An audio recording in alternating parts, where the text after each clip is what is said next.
Y'all.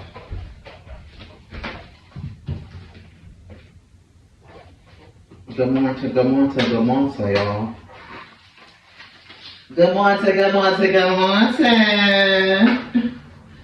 Y'all, guess what I'm about to do? And guess how long it's been since I did it before? Ever, never. When I tell you I have been going around because I got a health issue here, a health issue there. And yeah, I've been going around. And so I ain't did this the whole time I had locks. So I thought that it was maybe a part of health issues because I can't, my hair won't curl. And when I tell you my locks used to curl so pretty, and it will not curl at all, y'all. And I'm putting it on health issues and shit. And then I thought about it. Me and my baby was talking about detoxing. I had detoxed the whole time I had locks. I said, I think that might be a reason. I said, ooh, can y'all say volcano? I forgot that's what they want. And baking soda do. I'm gonna stick my hair down in that. I stick my hand down in that.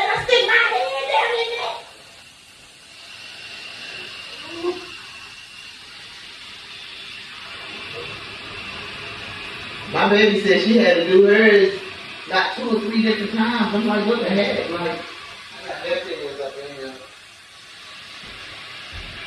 Holding my ponytail up.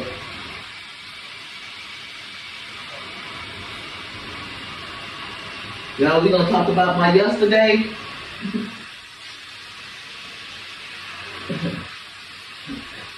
No weapon formed against me shall prosper, and every tongue that comes against it in judgment, you shall condemn. Oh God, you. Not I, said the cat. You shall condemn. I think I was harping on the I was harping on the no weapon formed against me shall prosper part. We gotta harp on both. Or we gonna move on our own. We gotta harp on both. Every time, that means God got your back. God got your back. You don't got to handle it.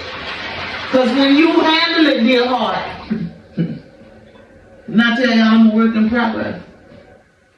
Didn't I tell y'all that God told me for 3 years, not 1 year, not 2 years, 3 years. That means it happened in 3 months. These are consecutive months, although it did not happen consecutively.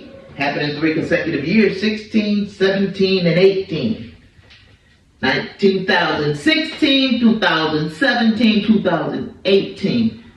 The months were consecutive while not in order. September 16, November 17, and October 18. September, October, November, that's 3 consecutive. God was dealing with me in threes because God knows I like threes. And ever since that day, I began to work on it.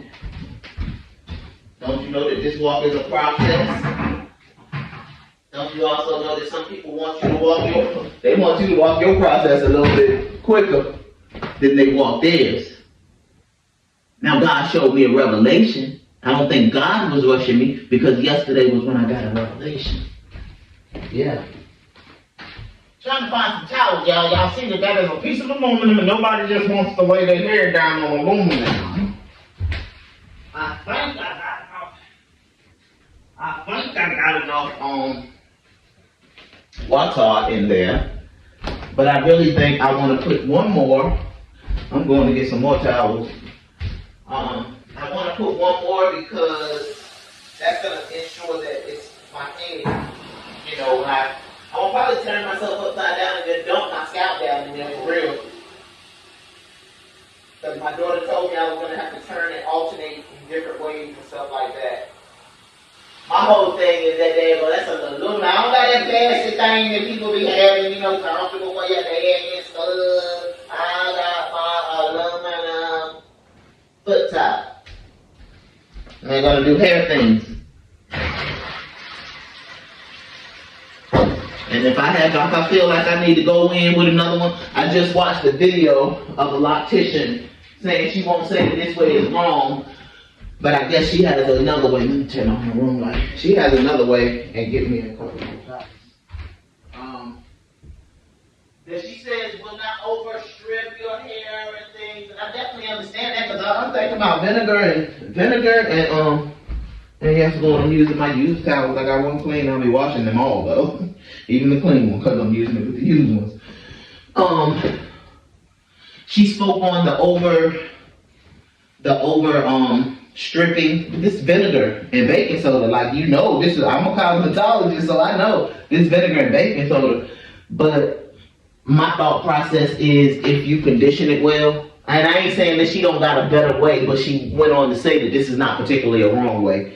It's just not the best way. And I can imagine that if a lot of us are doing it ourselves, we're not concerning ourselves so much about putting the moisture back in our hair, because it sounds like it's overstripping means it's taking moisture out your hair in a crazy way. Now, I'm about to get on down here. I'm get on down here. What's up? What's up? Do I need to bring this down some since I'm down low? Down low. Let's see. Here we go, guys. Here we go. It doesn't, maybe I should take one of the towels away. I didn't feel like I was, because it's not really it's not terrible on my neck like I thought it was going to be. Okay. Safety glasses off. Yeah, I'm going to have to turn so that I can get to like my scalp there, but we're going to start like this and just let this hair get some of this weight. It feels brittle when you don't. She was like, it can get brittle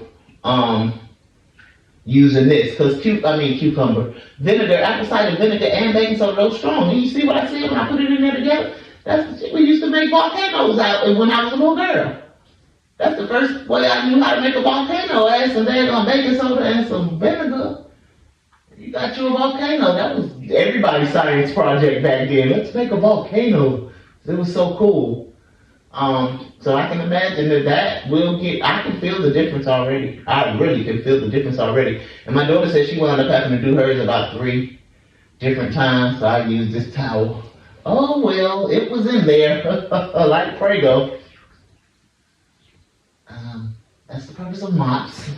I was just getting ready to say I'll use this towel to like wipe my hands and stuff. But revelation on yesterday. So the peoples have started a new job, right? Okay, y'all can see me a little bit. Y'all need to play. Peoples have started a new job. Now, I'm gonna take you back, then I'm gonna bring you forward. Boo told me last year, see that? Don't even apply for a job where you feel doubt. Don't even apply. This wasn't a job that I was seeking out. The entire time that the conversation was leading up to going to do this, I was like, Lord, this ain't something I really want to do, but I'm going to do it because somebody I knew had suggested it to me. I think that her deal was that she was going to have me, it's home health, and she was going to have me like as a standby because her aide was thinking about going back to finish pursuing her cosmetology career. I don't know if she was going to school, going into a shop. She just said she was going back to do hair. So she said, you know, they have a class coming up, you know, and you can take the class, and the class is $50.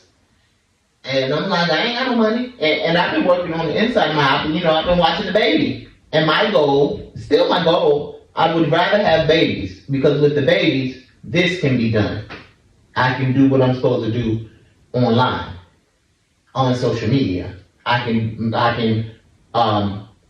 work on elevating the ministry that God has placed before me on social media. When I go outside of the house, ooh, two of them are stuck. Ooh, Jesus, when they get stuck. When I go outside of the house, it just becomes a little more difficult to do. I ain't, but I'm not against it. That's why when she kept talking, I was like, oh, okay, I'll go take the class. Never really, I ain't went on no line, I ain't went Indeed, I ain't went nowhere, and said I was applying to go do some home health. So I went forward. She said that she would get her son to bring me to the facility so that I can fill out the application. She all but really told me what was supposed to be done. And so, let me precursor again. I don't like asking nobody for anything, but in any of that, did y'all hear me say that I asked anybody? I don't like asking anybody for anything, especially to take me somewhere. I'd rather get on the bus. Let me tell you how much I'd rather get on the bus. Had a girlfriend that offered to take me somewhere during the storm, a snowstorm once before, and she rushed me so bad. She was like, you can ask me. I told her, this is why I didn't ask you. Because why would you ask somebody if they need something from you and then rush them? That blows my mind. And so that very next day, I didn't find what I needed that day because I told her, come on, take me home. I went out and I got on 3 or 4 buses in a terrible snowstorm because I need to feel comfortable. And I don't care about being cold. I know how to be warm. I know how to get warm. What I do care about is for somebody to offer you something like they're doing you a favor and then make it seem like you have burdened them at the same fucking time. That's all. That's what I don't like. So I don't ask people for stuff. When I say God has had to, this is where my pridefulness comes in. Because pride comes before the fall and a haughty heart before destruction. Because God has had to bend me to make me ask people for something because I don't like to ask people for shit for that reason. I have people to back what I'm saying.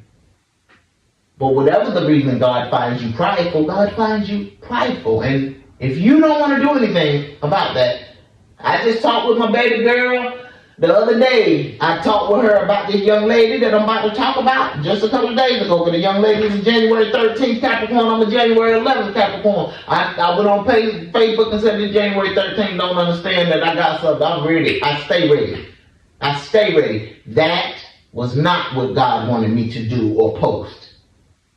That was not.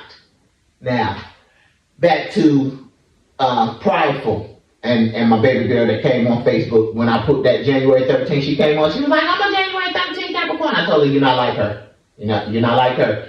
I said, Bonnie told me I wasn't like her. So I'm telling you, you're not like her. Okay. But anyway, my Facebook January 13th Capricorn. I had posted on Facebook about your potential president, your vice president, that she don't aspire to be humble. I feel like any child of God should have a problem with that. The only ones that won't is the ones that don't aspire to be humble either. Now let me tell you about humble. It ain't what it's all cracked up to be. Y'all know this is Sylvie 414. I is Sylvie, your rough ass lady. And I come to bring you that one in the middle, a little bit of balance. Why? Because we think think things this way. They think things that way. We come together in the middle. We find some balance if we effectively communicate. It's a little different with humble. It's not a thought process. These people are going to read the definition and probably the biblical definition of humble. It ain't nothing that says anything good about that word. I've studied it before. I studied it again this time. When my baby girl came up there and was like, she really thinks that humility is, she tried to say she thinks it's against God. She ain't trying to say it, she said it. She said what's on her mind, say what she feels like. That's what I love about her. We as Capricorns together said it's against God. Or something to that effect. It's not Christ-like. Something is negative. Humble is negative, she said, basically. If you study to show yourself approved, because church folk would have jumped down her back. But someone that studies to show themselves approved does just that so that you can bring the word. rightfully divided. So I told her, baby, I understand. So I had to go look it up again. When you said it, I understand. I said, and after you said it, because that the flesh began to get triggered when she said it. Not the flesh that was trying to contest what she was saying. The flesh that was trying not to go back and delete everything that I had posted about her not aspiring to be humble, because the word is horrible. Take the trash and leave the bones. Take the trash and find a way to use the bones. You might be able to make a soup with that ham bone. So, but you better not take the trash. Take the meat. Take the meat and leave the bones. Or either make a soup with the bones. But what you best not do is discard humble. You better take that one word. Why? Because this is a narrow road, and the masses always going to do what the masses do. So the masses is the masses of the word humble. You better take that narrow road and check yourself before you freaking wreck yourself. It says, chasten thyself. Chasten thyself. I shouldn't have to chasten you. A pastor shouldn't have to chasten you. God shouldn't have to chasten you. Chasten thyself. But if you don't chasten thyself, and wisdom comes your way, and you don't allow that thing to chasten you, what will he say? Truth don't care who tell it. Wisdom is the ultimate truth. So if can't nobody tell you shit, you're haughty. Period. You're haughty. It's no way around that. You're haughty. And God does not need haughtiness. When God speaks, God wants us to listen. Now let's get back to Revelation. This young lady, when God says, no weapon formed against you shall prosper, and every tongue that comes against you in judgment you shall condemn. I can speak for me. I won't speak for y'all. I was kind of stopping at no weapon formed against you shall prosper. And I'm not even going to say that I don't know that the other, because I say the whole verse often. But my brain was stopping at no weapon formed against you shall prosper.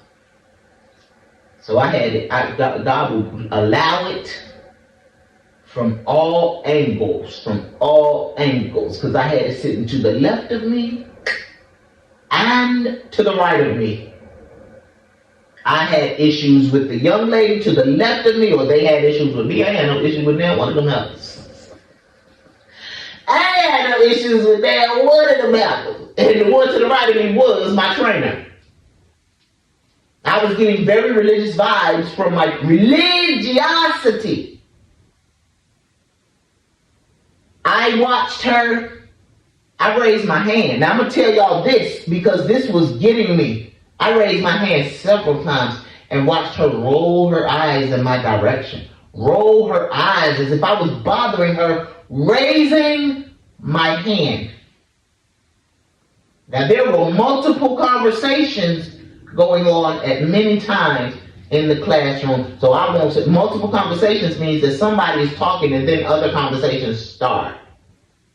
Now that would be sidebar or somebody talking and somebody cutting them off and talking with them. It was going on all 3 days. All 3 days.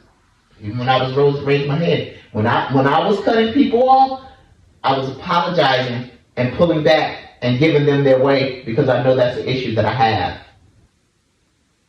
But even though I was doing that, I was still getting looked at funny when I raised my hand, rolling your eyes in my direction. So I'm like, ooh, the whole time. Now, there was also a young man in the class, when he found out that we were going to be reading, he said that he had a hard time reading, hard time pronouncing some words, and being in front of all of these women. He was surrounded by 2, 4, 6 women. Being in front of all of these women was going to make him even more nervous. And we assured him, don't you worry, we're here to help. Which we did. Now, I am a words person. I don't know if that's a Capricorn thing. The way that things went down made me feel like it's a Capricorn thing. I don't think it's a Capricorn thing. I am a words person. I did spelling bees. I like for people to be able to pronounce words. I don't like it when adults or children. That's not a bad thing for me not to like it that adults or children cannot read properly. It's not even a bad thing that I sat there because he kept mispronouncing the word. The word was recipient and he continued to call it reciprocant. This was Monday. He called it reciprocant every time he read it. He had a very long paragraph.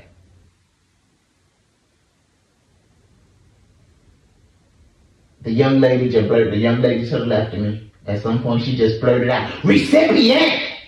And I said, ooh, whoa. Now let me tell you where I was understanding of her. Not with what she did. Why she did it?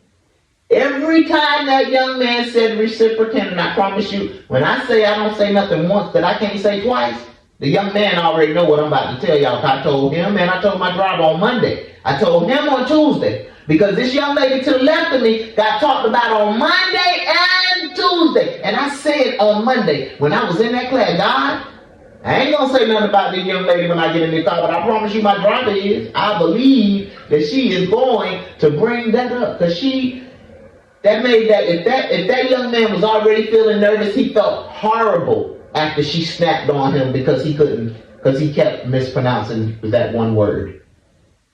And so he pronounced it correctly, once after that. And then he fell back into his pattern. She was trying to force his hand because she was frustrated. And so he began to be more apologetic, overly apologetic. And I told him at that point, baby, you don't got nothing to apologize for. You said in the beginning that this was going to be hard for you. You said that. So let me tell you about me. I was probably just as frustrated as she was with the word being mispronounced. Why? Because every time he said reciprocant, I said, oh Lord, he said it again. Oh Lord, he said it again. Oh Lord, he said it again. Letting my spirit joke about it. Why? Because that's my issue. That ain't his issue. He already asked for help. That was her fucking issue. She was supposed to leave that in her mouth.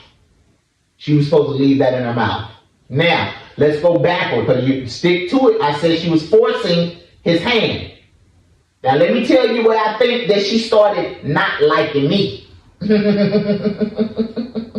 Because in the beginning, we was having a conversation about her nephews and why her sister don't make her nephews clean, and they don't want to clean nothing, and we won't raid like that. My mama didn't let us do that. My mama had us cleaning walls. If we ain't do it right the first time, she was gonna make us get out there and do it again. I've been wrist back. They would have cleaned it if I was in charge. I'd be in wrist back. That means I make you do it. If you don't do it right, you gonna do it. I will bend your wrist back. To me, metaphorically, that's what she tried to do when she got frustrated with recipient. Recipient! I'm bending his wrist back. He gonna get it right now. That young man said recipient once, and he went back to reciprocant. Now let's go back to the story. When she said she bent wrist back, I said, well, I teach. Now this is the wisdom that God has given me since then. You could have expounded on that you teach, because I told her no. First I told her no. Before I said I teach, I came in with my example. I said my daughters, I said I had to teach my daughters how to clean my house. I said because they didn't always do it right. But what I wasn't going to do is just make them always go back and do it again. That is corporal punishment. Corporal punishment don't always got to be a beating. Corporal punishment, even if it's frustrating sometimes, because it was frustrating. I have several girlfriends that was frustrated on making sure that their daughters and their children knew how to keep the house up right. Because nobody's going to do it like you, especially while you're teaching their children. And if she don't make them clean up at all, if she says she'll do it, that's her issue that she got. You can talk to her. But you can't force your hand in somebody else's house. You cannot, Dawn. You cannot. And then to come to find out that she don't even got no children. I told her my children are still working and they keep their house tidy. But they have worked to get their house to the place that they keep it now. Why? In my opinion, it's because they rebelled on mama won't play no games. I kept my house clean. Mama won't play no games. I did not like to clean behind people. My children knew it. I never, ever, ever liked to clean behind people. So I taught my children how to chore early. But I still had to teach them. Still had to teach them how to do it right. Like, what the heck? So when I said I had to teach them, I bend your wrist back. Because everybody know that you're supposed to do. I said, every house was not raised like your house. Oh, maybe yours, but all the rest of the houses, basically. And all I said after that was, show me the stats. And I think that is what made that young lady not like me. Somebody said to me yesterday that I'm very outspoken and people don't always like that. That could be true. But when God tells me to shut up, I shut up. God told me to shut up after everything was done. And God may have been telling me to shut up the whole time, but I am a work in progress. This thing just happened in 2016. Let me tell you something else about God telling me not to allow my buttons to be pushed, because that's all that began to happen. I pushed her buttons, and then she came full force. We're trying to make sure that mine would be pushed, and they're mine. She probably blamed me for pushing her buttons, but I don't blame her for the fact that I allowed mine to be pushed. That was all me, and God told me. God gave me the instruction. God may not have given her that instruction. So everything else was just about, she was very aggressive in the class. The young lady, my driver, brought up what she did to the young man when we went home. Fast forward to the next day. The next day, she was always just talking about, she was rude, always talking about she don't like nobody. She kept making general scenarios, like she said all the houses, and I asked for the stats. She kept making general scenarios like that, and sometimes it would step on people's toes. Like she made a comment about people in jail. Everybody in jail is just horrible. And the woman just finished telling the story about her son, who is innocent, who was in jail. We're going to talk about Anthony L. Biggs as well. That's her son.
I appreciate y'all for sitting with me a spell while I detox this hair. I'm getting ready to go put some conditioner and a bag on it and get my mind right, because Ben has done me in. Ben has done me in. I wish the cats could come in here. They done got some food this morning. I done fed them some food. Y'all let Ben get in here. I don't understand. But my life has stopped feeding y'all food so y'all can get on y'all job, because I'm not thinking about Ben and his friends, Lord.